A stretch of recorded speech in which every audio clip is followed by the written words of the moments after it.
Recording in progress. What's good, everybody? It's your boy KC2 Real, man. I'm back here with another Talkin Stock Tuesdays, man. Um, I'm sorry about last week. I know I wasn't here last week. That's why the date is messed up on the title because this was actually supposed to be last week's PowerPoint, but I got caught up with some other things, some personal things, so I wasn't able to record for y'all. But we're back with it.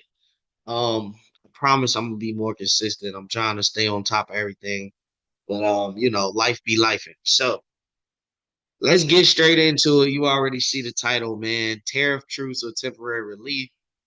Um, some of this stuff is gonna be kind of outdated news from last week, but just bear with your boy. All right, so first things first. What is the market looking like? Definitely wasn't too well today. It was one of those red days that kind of happened. Um, the market actually was going up for about a week, all last week after the tariff truce was announced that we're going to talk about in a minute. Actually stocks were doing really well. Pretty much every sector was up almost. So there's been a lot of running up. So I wouldn't be surprised if the market is doing some consolidation. But there's also some other things going on that's causing the market to fall as well, like the 30-year Treasury yield that came out today and it spiked up. So we're gonna talk about that too. But so today, these are from today. So today, yes, the market was dropping a little bit, but prior to this, the market was on the up and up. So just keep that in mind. All right, let's go. So let's get right into it. I'm gonna go through some news.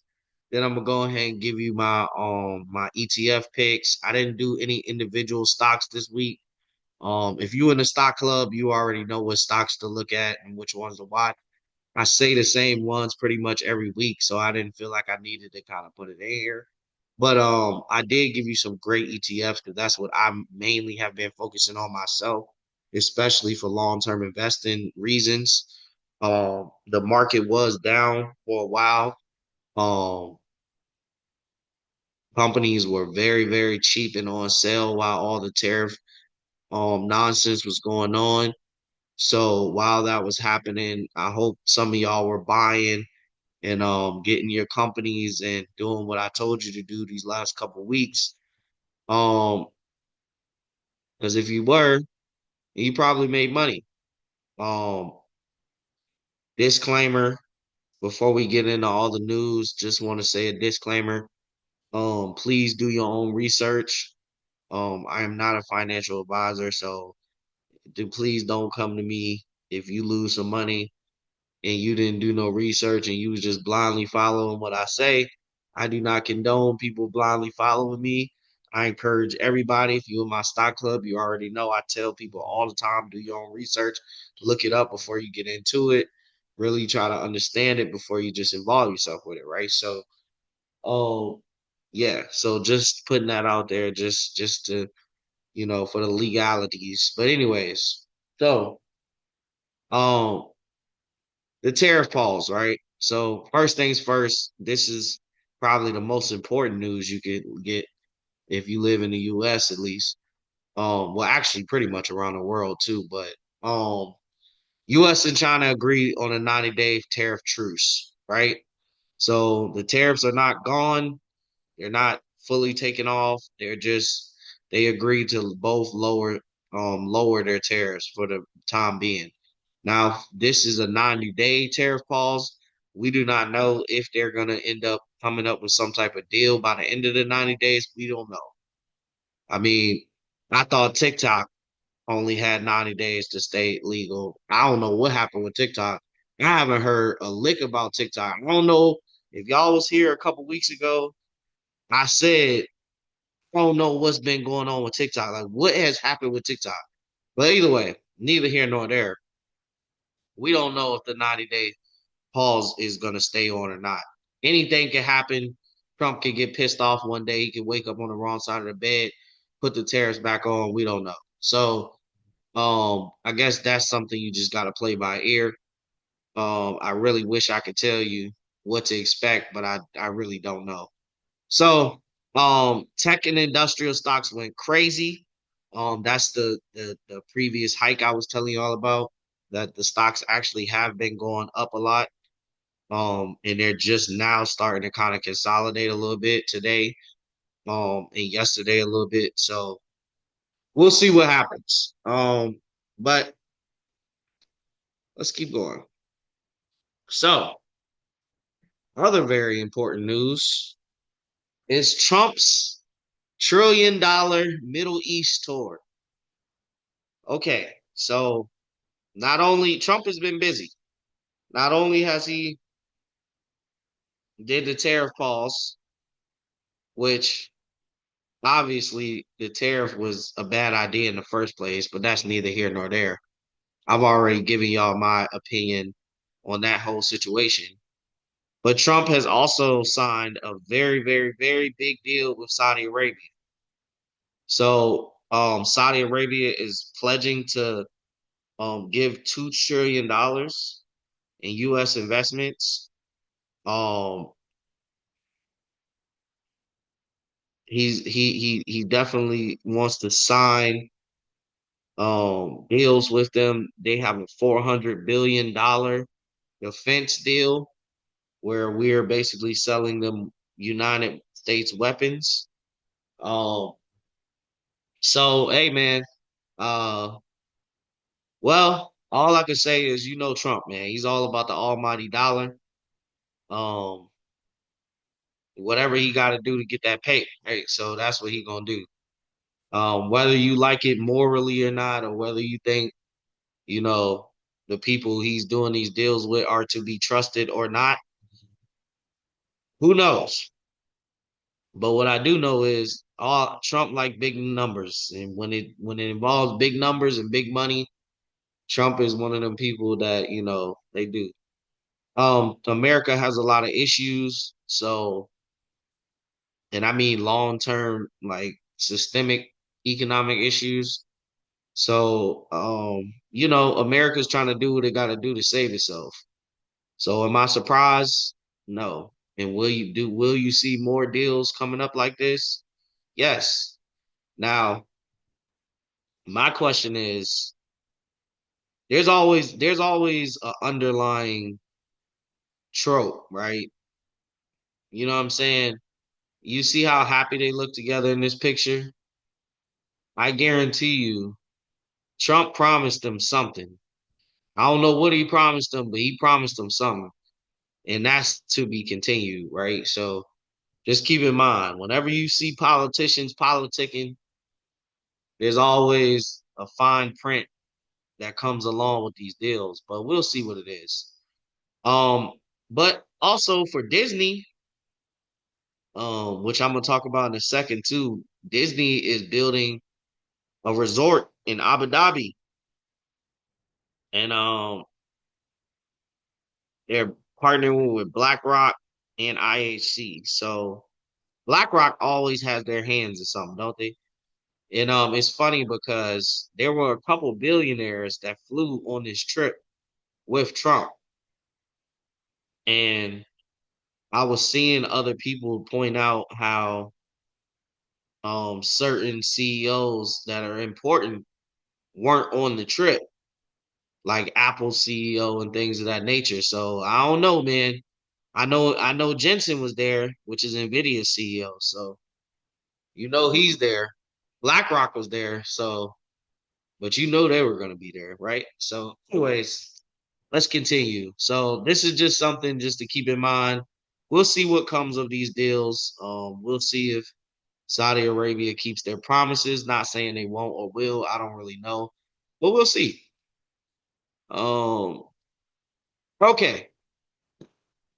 So let's get into some nitty gritty about this 30-year Treasury yield, right? So today, the 30-year Treasury yield went over 5%. So it's getting nasty, right? So let's talk about it. When bonds get loud, the economy listens. So 30-year Treasury yield jumped above 4.65%, highest in over a month, driven by hawkish Fed talk, strong economic data, and fading rate cut hopes. So they determined the Fed talk as hawkish.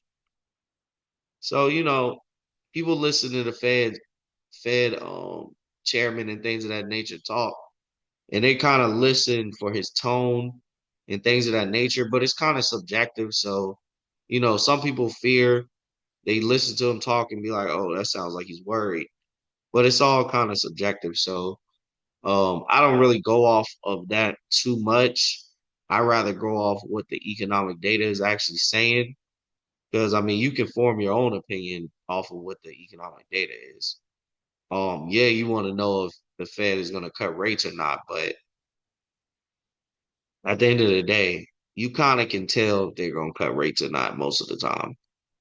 So, anyways, why does it matter for retail investors and regular citizens, not just investors? This is also for just regular people if you're watching this. Mortgage rates are rising, which means homes are less affordable. That equals higher credit card and loan interest. So if you got to get a loan, or if you trying to apply for a credit card, your APY is probably gonna be oh your interest is gonna be super high. Not your APY. I don't know why I said that, my bad. Anyways, pressure on growth stocks, tech especially. So whenever these type of things happen, tech really, really takes hits. Um, that's why I've really been loving gold. Gold has been my direct hedge against tech stocks. Every time tech goes down, gold goes up. Now, gold has been rising with tech sometimes, but for the most part, what I'm seeing is that when a lot of tech stocks are down, people get scared and they start going to hard things, hard materials like gold and stuff. So it's kind of my hedge right now. But anyways, government borrowing cost rises, so long-term debt stress, which is not good for the United States debt, of course. But anyways, so what to do is watch defensive stocks, which is like gold, what I told you, McDonald's, things that are staples in the community, that aren't going nowhere and they're safe. Procter and Gamble, things of that nature. But anyways, so stay alert to bond ETF signals and don't sleep on the bond market. It's the quiet shot caller. So yields up equals cost of living and investing up. Protect your capital. So that's what we're all about is protecting capital over here. But anyways, so Alphabet, Google. So analysts are suggesting splitting Google, right? So now I talked to y'all a while ago about Google facing antitrust situations because um they're basically saying that they're a monopoly in their space. So analysts are now calling for Google to break up. And the reason I think that they're saying this is because for one, I think shareholders are tired of the stock dropping for one. So of course they're yelling to do anything. Please stop the bleeding. But also I think the reason that a lot of people are calling for this is just to get it over with. Like they kind of just want to end it, get back on top, jump back into Mag 7. Because I mean it's getting to a point where some people are saying, you know, some people are saying that they're not even in the Mag 7 anymore. So I mean, you're talking about losing market share, but obviously not, right? Because they have the Department of Justice up there. So I don't know. I don't know what that means for them. I don't know if they're going to end up breaking them up or not. Meta is also facing a similar lawsuit. So we'll see what happens with those two tech giants. Anyways, so Bezos in the Washington Post. So this one doesn't really have nothing to do with stocks, but I just thought it was interesting that Jeff Bezos owns the Washington Post. If you didn't know that, now you know. Um, and it's prompted concern of the newspaper's direction and journalistic integrity. So they're basically saying that Jeff Bezos is getting to pick and choose what he puts out instead of having journalistic integrity, which may or may not be true. I don't think so. I mean, I don't think I've ever read anything like superly overly biased on the Washington Post, but also I don't read a lot of the Washington Post, so don't quote me on that because I don't read a lot of it, so I don't really know. But some people are saying that you know, he might just start spewing Trump stuff, Trump propaganda, right? Which may or may not be true. I mean, hey, man, sometimes people are gonna kiss the ring, man. It's what they do. I remember that Jeff Bezos recently, Amazon came out and said something along the lines of, I think they were gonna roll over cost to consumers for the tariffs. And I think Trump tried to like say that Amazon should eat the cost or whatever. I may be thinking about the wrong store. I'm at the wrong business, but I believe that situation happened between them two. And then Amazon kind of came out and gave like a little soft apology. So Trump been kind of, he been on heads. So, you know, Jeff Bezos might be, look, man, I got a newspaper, man. I'll say what you want me to say. You know what I'm saying? Trump moved like mafioso. But anyways, all right, let's keep it going. So, other good news. I know crypto guys are going retarded buying yachts and stuff right now because Bitcoin has hit another all-time high, man. Jeez, it feels like back in the day when we watched Bitcoin run the first time back in 2012 and 2010 and all that. Um, is crypto the new safe haven? So with the Treasury yield going crazy and the bond market looking real iffy, I'm gonna say a lot of people are probably saying screw the US dollar and let's put our money in crypto. Just be very careful with crypto. If you haven't seen, Coinbase just got added to the S&P 500, and Coinbase also just had to deal with a big hack that just happened to them, and they lost like millions of dollars. So, you have to be very careful if you are a big holder of Bitcoin or any crypto, and you have like a soft wallet, hard wallet, whatever. Just be very, very mindful of hackers and staying away from people. You might want to put it in a safe deposit box or something. Like, seriously. Anyways, so Bitcoin hit a new all-time high of 109,800 on today, breaking past its previous record. So why is it running? U.S. regulatory clarity plus strategic Bitcoin reserve bill, institutional money flooding in via ETFs and funds, weakening dollar equals crypto hedge play, retail and whales both loading up, and then so yeah, the price has been going crazy. It was up $2,000 today. So what does that mean for us? More volatility is ahead, perfect for traders. We already know Bitcoin stays volatile, so that's not even a question. Might shift investor sentiment across stocks and bonds. Crypto ain't fringe no more, it's center stage. So yeah, Bitcoin ain't just digital gold, it's setting the tone for the next wave of wealth. So I definitely advise everybody to try to get some Bitcoin if you can. Anyways, so let's talk about what's really about to happen this week coming out that we need to pay attention to, right? So, um, U.S. leading economic indicators comes out from April. That came out 2 days ago. Trip.com had their earnings. That shows travel sentiment, which is we're tied to consumer spending. Tuesday, which was yesterday, the Fed, and also they're having Fed talks in between all these days. So I'm skipping the Fed ones on purpose because every day they have a Fed talk except Friday.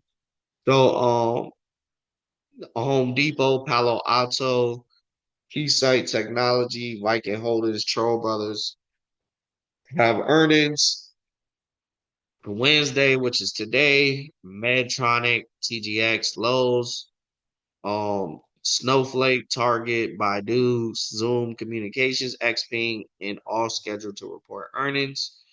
So I didn't actually look at any of these earnings yet, but I think Zoom, I think I saw. Zoom is doing pretty well. I don't think they're ever gonna have another spike like they did during the pandemic um unless another pandemic happens, I guess. But the other thing is a lot of jobs are demanding people come back to the office. A lot of corporations in the corporate world, a lot of companies are demanding you come to the office now, no more remote. So that's going to be hurting Zoom as well. So, um, but I haven't really looked at the earnings yet, so I'm not going to speak on them yet. Anyways, tomorrow, um, S&P Global Flash U.S. Purchasing Managers Index, initial jobless claims, existing home sales, and a couple other stocks are reporting their earnings. I don't care about Ralph Lauren, to be honest. I don't like clothing. I rarely like retail for real unless it's like a grocery store or something like Costco's or something because retail is kind of hard. But Workday is one that I would look into because a lot of companies use Workday, and and it's computery, so that's something I would look into. All right, so Friday, you got new home sales coming out, data coming out, and Booz Allen Hamilton. I don't even know what that is, but it's scheduled to report earnings. Okay, so more earnings. This is actually from last week, so all of these earnings actually came out already. But Walmart and Alibaba, I heard Walmart didn't have very good earnings. Um, JD.com, I don't know what that is. DaVita, I think that's something medical.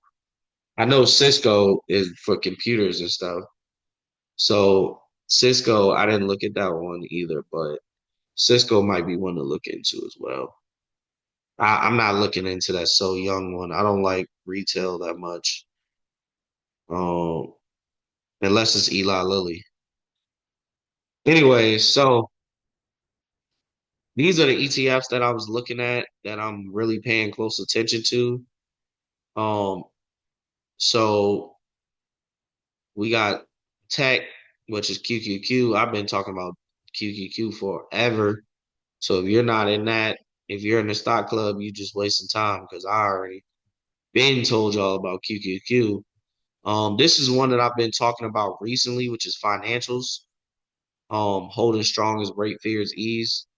Now, this one you may have to be weary of just because of all the long-term economic macro effects that may take have effect on the financial market.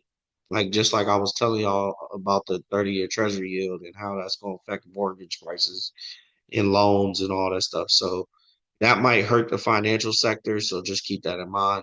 Industrials quietly stacking off trade optimism. I've been seeing a lot of commodities going crazy too. That's also something to look into is commodities. I mean, I thought I seen what was it? I can't remember what it was. I want to say it was water. Something reached a new all-time high yesterday. I think it was water though. There's a water stock that I have. Yeah, I think it was water. But anyways, um discretionary and then XLEs for energy stocks. Um so those are ones that I really like and to look into. All right, so also These are more ETFs. Some of these I just said, but gold, I like IAU. I don't use GLD. I use the one called IAU. That's the ticker symbol. Because it's cheaper, so I can get more shares of it for a cheaper price. But it follows exactly the same way GLD does. It follows gold the exact same way.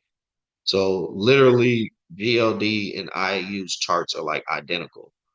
So if you buy IAU, you're not missing out on nothing. Which is why I like it because, like I said, I think it's only about $60 instead of paying $300. You know what I mean? So, anyways, VHT is one that I really like.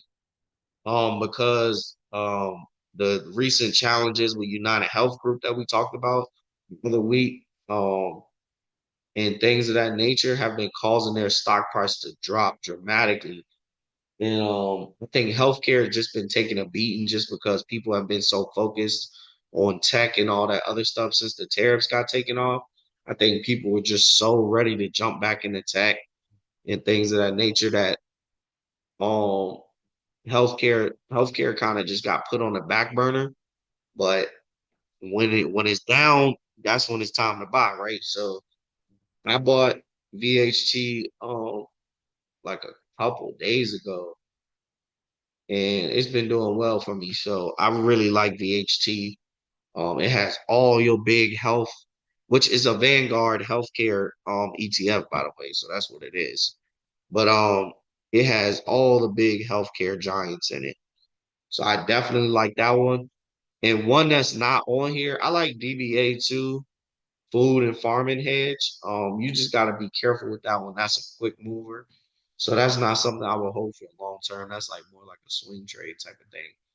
But one that's not on here that I like also is Shield, SHLD. That's a defense ETF with all the big defense players in it. And I really like that one too. Palantir's in it and everything. So you still get exposure to Palantir and things of that nature in it. And Bowen and them just did that big deal. And now Trump just signed that arms deal with Saudi Arabia. So arms is gonna be moving, which means defense stocks are gonna be benefiting. They're gonna be driving the economy, getting money in. So yeah, just keep that in mind. That's another one that's not on here, but that's one I really like, and I'm also in it as well. All right. So you already know what the strategy is, man. Make sure you lock in your profits from these green days that we've been having these last couple weeks. Um, so the CPI drop and all that is from last week, but just keep in mind of all that data I told you about. Keep in mind of the news because the news matters in this market. The news is literally moving the market. Like I know news always usually drives the market, but the way that it like any little news that drops that looks bad, people are panic selling immediately. Like people aren't even just waiting to like really see what's going on. People like, oh no. Soon as news drops, they're out of there. So don't sip the FOMO juice, which is fear of missing out. Wait for clean entries. So don't be chasing the hype.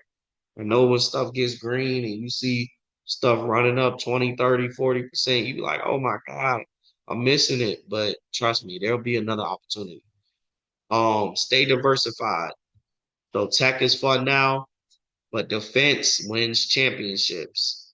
So and I think they mean defense, like make your portfolio defensive, not defensive stocks.